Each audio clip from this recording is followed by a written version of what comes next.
अस्सलाम वालेकुम, welcome to सियासत डॉट पी के। आज का कुछ वायरल कंटेंट और उन पर सोशल मीडिया का तज्जिया लेकर आपकी खिदमत में हाजिर हूँ। अगर आपको हमारी वीडियो पसंद आए तो लाइक का बटन लाजमी दबाएं, और दूसरा ये कि हमारी वेबसाइट को पिछले 10 माह से पाकिस्तान में ब्लॉक किया हुआ है। उस हवाले से अगर आप हमें सपोर्ट करना चाहें तो नीचे दिए गए पैट्रियन के लिंक पर क्लिक करें, या फिर यूट्यूब पर ही मेंबर बन के आप हमें सपोर्ट कर सकते हैं। हमारे उधर साहब कहते हैं पिछले 10 माह में मेरे घर पर रेड्स की गई मुतअद्दिद बार। मेरे कारोबार को सील किया गया, मेरे बुजुर्ग वालदैन को डराया धमकाया गया। मेरे वालिद को ये कहा गया कि अगर मैंने गिरफ्तारी ना दी तो मेरी बहनों के घर भी तोड़ फोड़ की जाएगी, और फिर मेरी बहनों के घरों में भी छापे मारे गए। ये सब कुछ सिर्फ इसलिए किया गया कि मैं आईपीपी, पीटीआईपी, पीपल्स पार्टी, मुस्लिम लीग नून में शमूलियत इख्तियार कर लूं, मगर ये मुझे ना तोड़ सके। मैं यहाँ पे अपने लीडर इमरान खान साहब का भी जिक्र करना चाहता हूँ, जिनका नाम लेना भी वक्त के हुक्मरानों ने एक वक्त पर उस पर पाबंदी लगा दी थी, और फिर अवाम ने 8 फरवरी को हर जगह से, हर पोलिंग स्टेशन से, हर कस्बे से एक ही पैगाम आया और एक ही नाम आया, और वो था इमरान खान। आपने क्या कुछ नहीं किया उस मर्द कलंदर को दबाने के लिए। वो आज भी अपनी जगह पर खड़ा है, आज भी उसकी इज्जत में इजाफा हुआ है, कमी नहीं हुई। आज ये सब बौने रह गए हैं, बाकी जो आपके नमूने आपने इकट्ठे किए हुए हैं, किसी को वजीर आला, किसी को वजीर दाखिला, किसी नमूने को सदर बना दिया, किसी को, ये सब बौने हैं उस मर्द कलंदर के आगे। ये इलेक्शन ही नहीं, अगली 2 दहाइयां मैं दावे से कहता हूं, पाकिस्तान तहरीक इंसाफ, इमरान खान और उसके वर्सा का दौर होगा, उसके सियासी वर्सा का। खत्म हो चुकी है बाकी सबकी सियासत। आप जरा ग्राउंड पर उतर के तो देखें, 8 फरवरी से भी अब बात आगे जा चुकी है। लोग नफरत करते हैं इन नमूनों से, इन ज़हनी तौर पर मफलूज लोगों से जिनको आपने कौम पर मुसल्लत किया, इन लोगों से जिन्होंने कौम के हक के ऊपर डाका डाला, जिन्होंने कौम के सरमाए के ऊपर डाका डाला। अवाम इन चेहरों से, इस निजाम से नफरत करती है। एक लावा पक रहा है नीचे, अभी भी होश के नाखून लें। बार बार आपको हम ये कह रहे हैं कि ये डंडे के सर पे 5वीं बड़ी कौम को आप इसकी तारीख देख लें बरे सगीर की उठा के, कोई नहीं आज तक कामयाब हो सका। बड़े बड़े जाबिर मिलिट्री हुक्मरान आए, उनको भी मुंह छुपा के वापस जाना पड़ा, और आपने तो खैर नया रिकॉर्ड ही कायम कर लिया बदनामी का। पिछले 2 दिनों से शेर अफजल मरवत साहब के हवाले से ये खबरें गर्दिश कर रही थी कि इमरान खान ने इनको एज अ फोकल पर्सन, अपना फोकल पर्सन जो है ना, उसको उसके ओहदे से बर्खास्त कर दिया है। तो उस हवाले से ऑब्वियसली उनके भी मिले जुले किस्म के बयानात आ रहे थे, और आज जो है उमर अयूब साहब ने इसको वेरीफाई कर दिया है। मरवत साहब कहते हैं मैंने कभी भी किसी ओहदे या फोकल पर्सन या चेयरमैनशिप के लिए सियासत नहीं की, मैं सियासत को इबादत समझ कर करता मेरे हूँ। पास रिटन इंस्ट्रक्शंस आई हैं अपने कायद वजीर आजम इमरान खान साहब की तरफ से कि जो आपके साथी होंगे, जो हमारे साथी हैं, जिनके पास अथॉरिटी होगी कि जो ने अंदर जाके मिलने का है और कोर्ट के साथ करना है, उस पे हमारे चेयरमैन बैरिस्टर गौहर साहब हैं, हमारे chief of staff Shibli Faraz साहब हैं, यहाँ पे हमारे एडवोकेट यहाँ पे इंतजार पंजोता साहब हैं, और मुझे उन्होंने नॉमिनेट किया। 4 लोगों को वजीर आजम इमरान खान साहब ने नॉमिनेट किया कि लिस्ट एक्सेट्रा ये सेट करेंगे, और पॉलिटिकल लीडरशिप के साथ मीटिंग वो उन्होंने इंसिस्ट किया है। अच्छा, ये मीटिंग्स रोटेशनल बेसिस पे किया कराएं।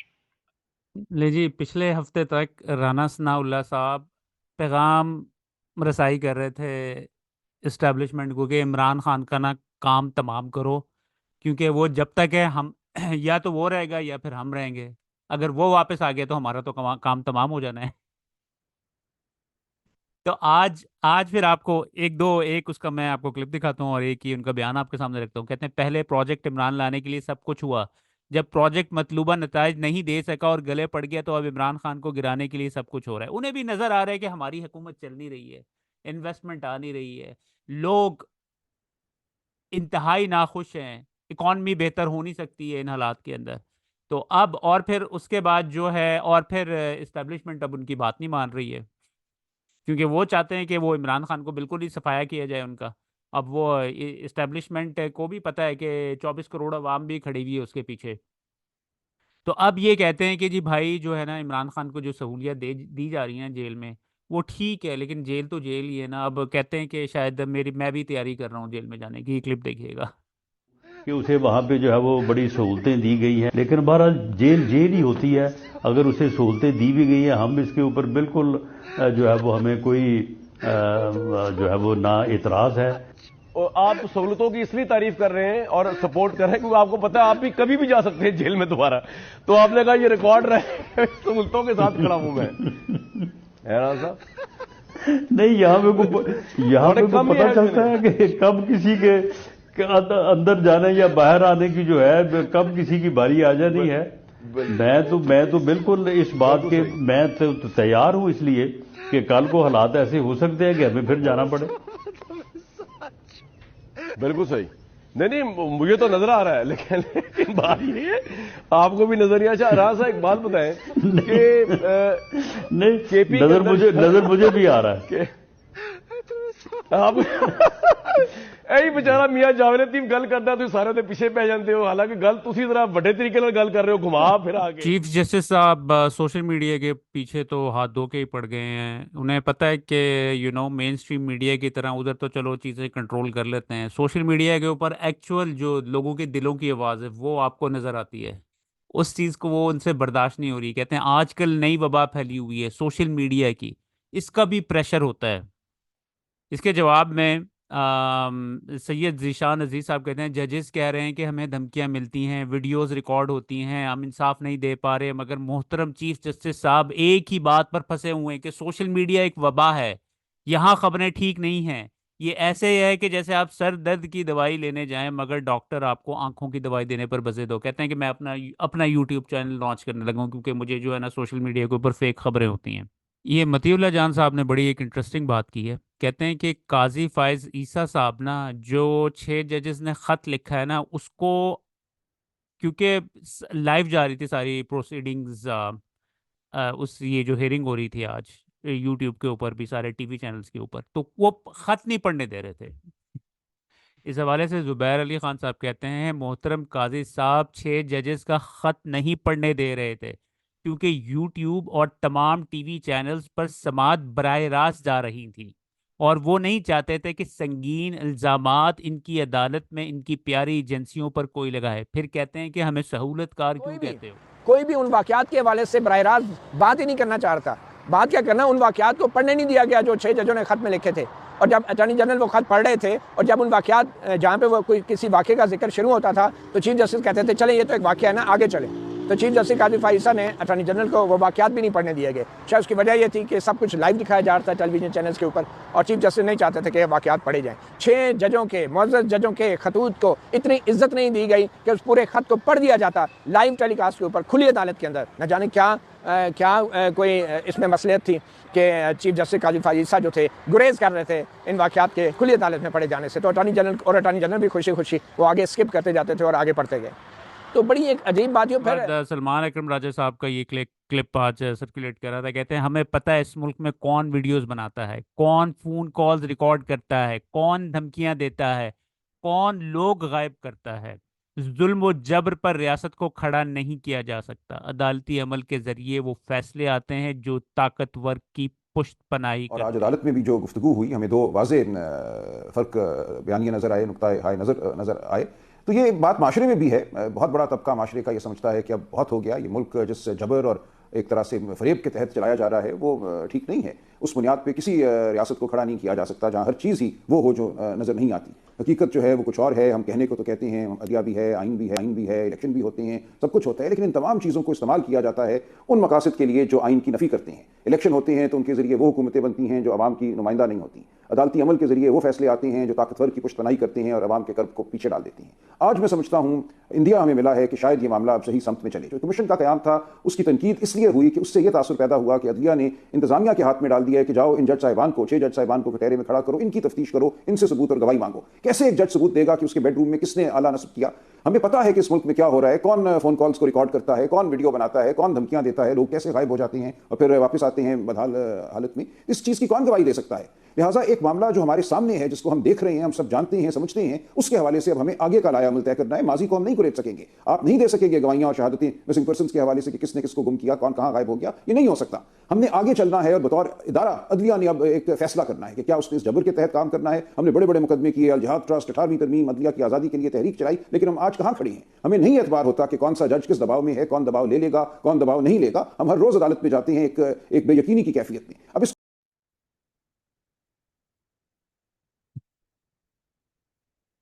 उसके बाद नबील नबील के बोल साहब कहते हैं पेट्रोल 10 रुपए महंगा, पता नहीं मुस्लिम लीग नून की हुकूमत क्या कर रही है, कुछ समझ में नहीं आ रहा है। इन्होंने उनको अभी से आग कर दिया है कि भाई जो भी कुछ हो रहा है तुम्हारा ही है, हमारे ऊपर कुछ नहीं डालो। ये सबको, सब लोगों को जो है ना, ये हुकूमत जल्दी जाती हुई नजर आ रही है। यानी पेट्रोल की कीमत 10 रुपया महंगा।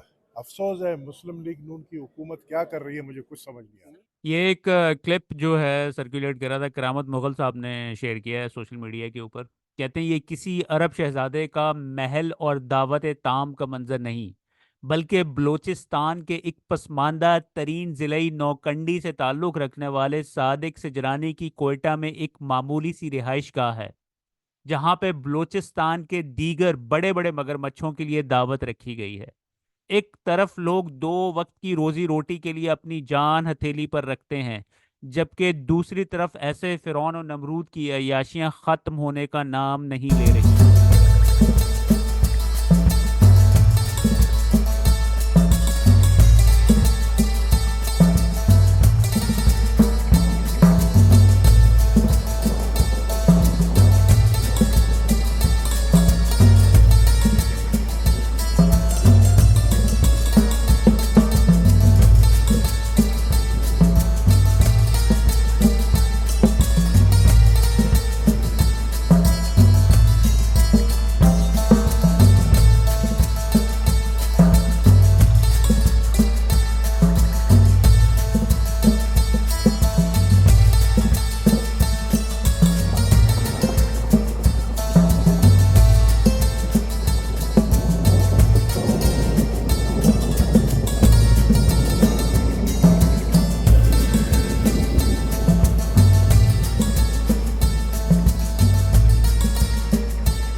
उसके बाद एक शब्बर ज़ादी साहब का ये क्लिप सर्कुलेट कर रहा था। कहते हैं कि पाकिस्तानियों को कहा जा रहा है कि जी बाहर से फॉरेन इन्वेस्टमेंट आ रही है और फिर तीनों हालात बेहतर हो जाएंगे। लाल बत्ती के पीछे लगा रहे हैं लोगों को। पाकिस्तान के जो अपने लोग हैं, ओवरसीज पाकिस्तानी बैठे हुए हैं, वो पाकिस्तान से पैसा निकाल रहे हैं, क्योंकि उन्हें उन्हें नजर आ रहा है कि भाई ये सारे ऊपर कौन लोग बैठे हुए हैं। सबको पता है कि क्रिमिनल्स को जबरदस्ती लाके बिठा दिया गया है। और आप समझते हैं कि जो कि पाकिस्तानी खुद जिस मुल्क में इन्वेस्ट नहीं कर रहे हैं, आप समझते हैं कि वो बाहर से दूसरे फॉरेनर्स आके वहां पे इन्वेस्ट कहा जा रहा है कि बाहर से इन्वेस्टमेंट को लोअर इन करना है, उनको यहाँ पे लेके आना है, ऐसी मराद देनी है। SIFC भी हमारे सामने बनी, वो भी एक मिसाल है। हुकूमती सतह पे काम हो रहा है, इदारे एक दूसरे के साथ ताउन कर रहे हैं। तो इसकी वजह से कोई बेहतरी होती हुई आपको नजर आ रही है? कोई इन्वेस्टमेंट आएगी? बात सुनो, ये क्यों कौम को लाल बत्ती दिखाते रहते हो तुम? पहले तुमने CPEC की लाल बत्ती दिखाई, अब एक और लाल बत्ती दिखा रहे हो। तुम मुझे बताओ कि पाकिस्तानी जो है, पाकिस्तानी वो इन्वेस्ट नहीं कर रहा इंडस्ट्री में, पाकिस्तान में। आप फॉरेन इन्वेस्टमेंट की बात करें, आपको क्या हो गया यार? मुझे, आप लोगों को क्या हो गया यार? आप इस तरह की बातें क्यों करते हो कि जी फॉरेन इन्वेस्टमेंट आएगी और ये आएगा? पहले लोकल एनवायरनमेंट सही होगी तो फिर आएगी ना। पहले लोकल की इन्वेस्टमेंट तो करो। आप फॉरेन इन्वेस्टमेंट की बातें कर रहे हो कि फॉरेन इन्वेस्टमेंट आएगा। इंडिया का डॉलर 83 रुपए का है, आपका डॉलर 280 रुपए का है।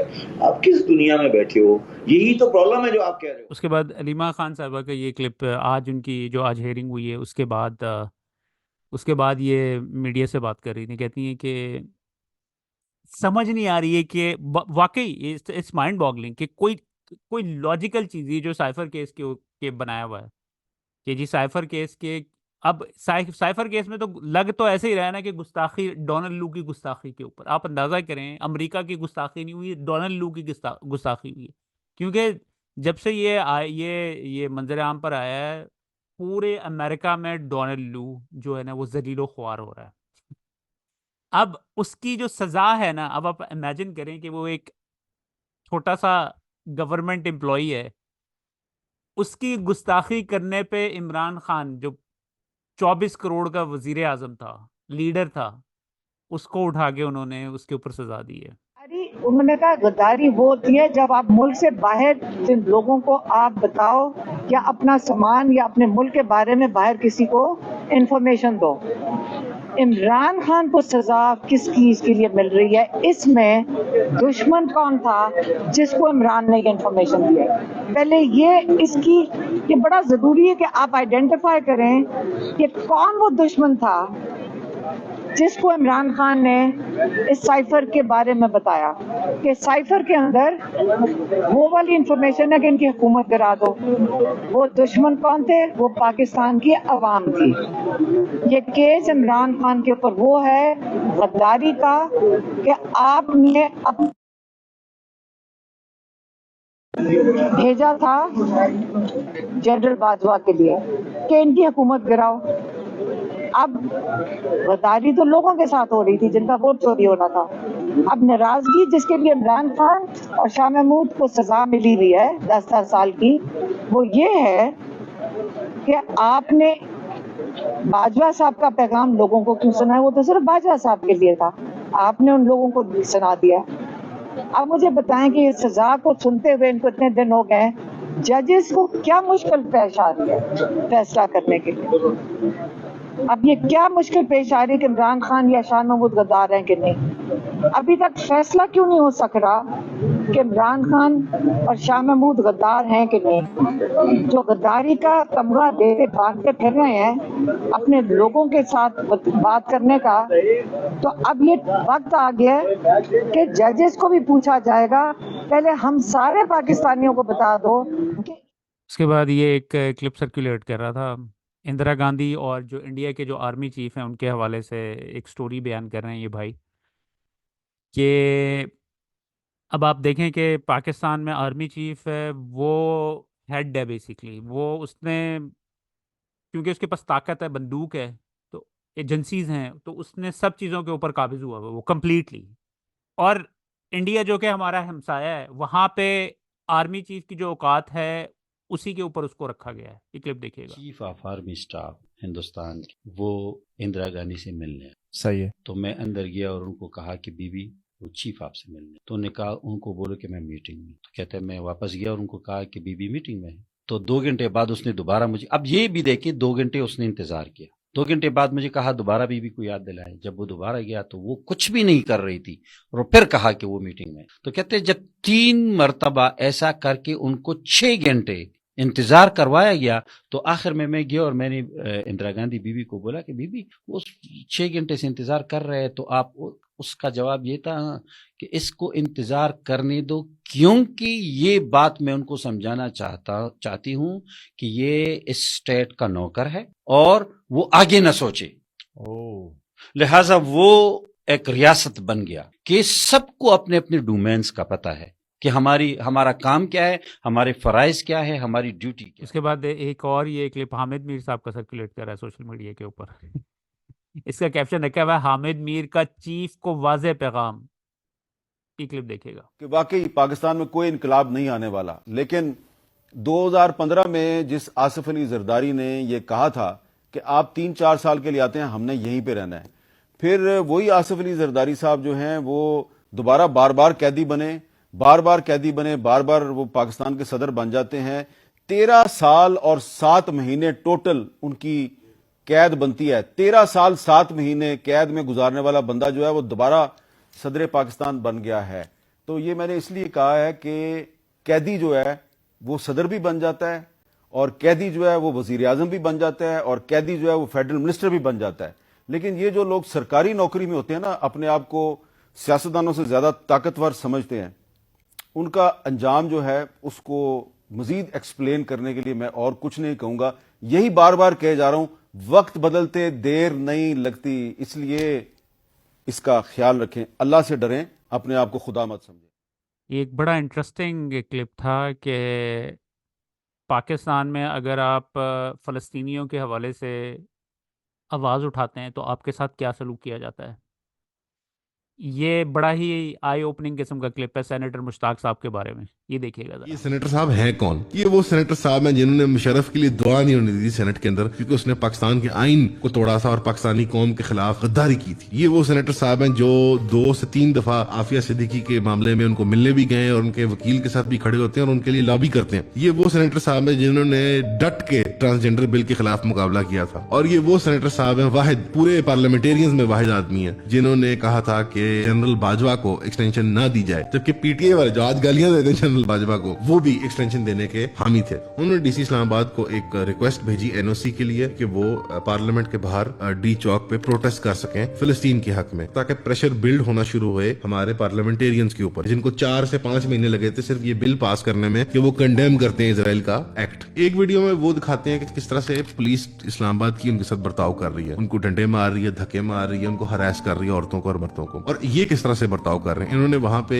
उनको इफ्तारी कराई इस्लामाबाद की पुलिस को अपने पल्ले से, अपने पैसे से। इन्होंने फिर वहां पे मगरिब की नमाज अदा की और उसके बाद कुनूत नाज़िला पड़ी इजराइल के खिलाफ, और उसके बाद उन्होंने सारा जो कूड़ा और थोड़े बहुत जो प्लेकार्ड्स वगैरह और पैकेट वगैरह गिरते अपनी खुद सफाई की और वहां से रवाना हो गए। उसके जवाब में एसएचओ शफकत फैज साहब ने पहले न सिर्फ प्रोटेस्ट के ऊपर बदतमीजी की प्रोटेस्टर्स के साथ, बल्कि जब वहां से वो जा रहे थे तो सेनेटर मुश्ताक साहब चेस करके रोकते हैं वहां पे इनकी गाड़ी को, बल्कि इनके बच्चों को और इनको हरास करते हैं और बदतमीजी करते हैं। और जहां तक मुझे रिपोर्ट मिली है कि उन्होंने बहुत बुरी गुफ्तगू की है, गालियों की हद तक गुफ्तगू की है, सिर्फ क्योंकि जिनके वो आलाकार हैं उन मास्टर्स ने कह दिया हुआ था कि फिलिस्तीन के मामले में कोई जुर्रत ना करे कि वो आवाज उठाए। मौलाना फजल रहमान की जमात के लोग दीवारें फलांग के सुप्रीम कोर्ट में घुस जाते हैं, उनके खिलाफ कोई नहीं होता, लेकिन एक आम आदमी किसी पब्लिक एरिया में नहीं बात कर सकते गाजा की। आप किसी ब्रांड के बाहर जाके प्रोटेस्ट करें तो पुलिस आके आपकी पिटाई कर देती है। आप फिलिस्तीन का झंडा डिस्प्ले करें तो आपसे झंडा छीन लिया जाता है, उसको फाड़ दिया जाता है। आप डी चौक में जाएं तो वो जो हुआ सेनेटर साहब के साथ वो हो जाता है आपके साथ। ये शफकत फैज साहब है कौन? ये वही एसएचओ साहब हैं कि जब